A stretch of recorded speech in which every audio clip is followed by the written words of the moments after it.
বিধান মার্কেটে ব্যবসায়ী সমিতির তরফ থেকে ঠান্ডা পানীয় জলের মেশিন বসানো হলো। শিলিগুড়ির প্রাণকেন্দ্র বিধান মার্কেট। প্রত্যেকদিন প্রচুর এদিক ওদিক থেকে আসেন এই বিধান মার্কেটে। রয়েছে অনেক দোকান।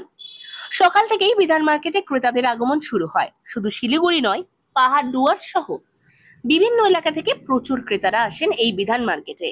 তবে বর্তমানে প্রচন্ড গরমে নাজেহাল হচ্ছে সকলে।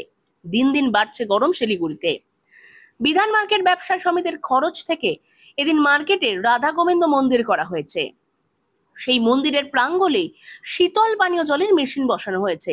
মূলত ক্রেতা বিক্রেতা এবং সকল ব্যবসায়ীদের জন্যই এই উদ্যোগ। সকাল থেকে 9টা সাড়ে 9টা পর্যন্ত এই পরিষেবা চালু থাকবে, এমনটাই জানিয়েছেন বিধান মার্কেট ব্যবসায়ী কর্তৃপক্ষ। স্বাভাবিকভাবেই এই মার্কেট ব্যবসায়ী সমিতির এরকম উদ্যোগে খুশি সকল ব্যবসায়ীরা। যে গরম পড়েছে, যদি এক ফোঁটাও ঠান্ডা জল গলায় দেয় দোকানদারে, তাদের পৃষ্ঠাটা মিলবে।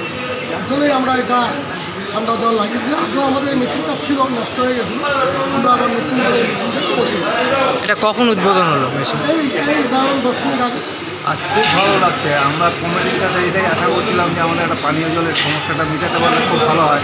তারা খুব ভালো একটা বন্দোবস্ত করেছে, তাদের বিধান মার্কেট খুবই উপকৃত।